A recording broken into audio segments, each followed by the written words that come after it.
这件事情其实是我在报章面上看到，这是一个误会了。其实整个爱山啊，并不叫延寿案，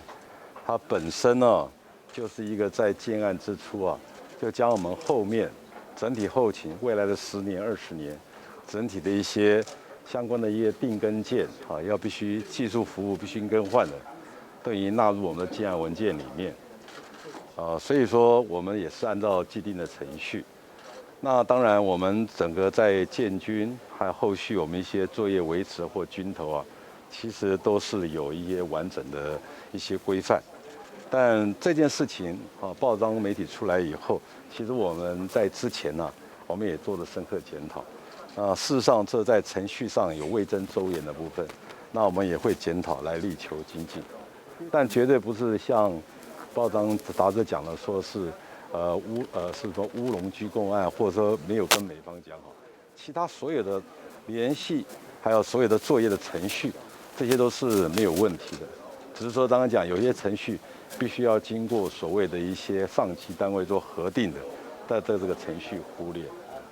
作为维持费是可以用分批的方式嘛？因为那会认为说，是不是透过国防部的战情室的这边部分来对美？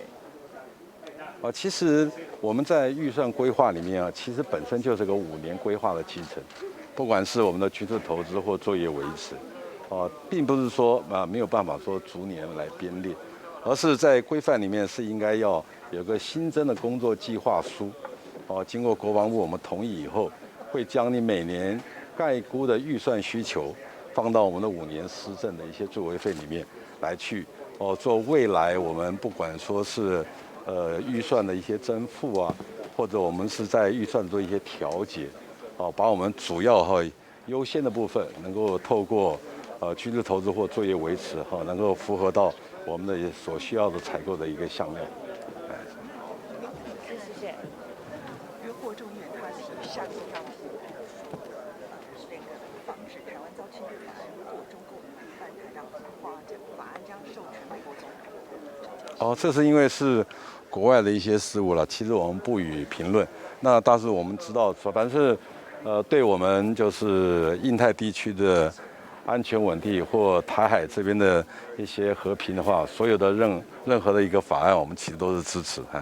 谢谢，好，谢谢啊。知道了，谢谢。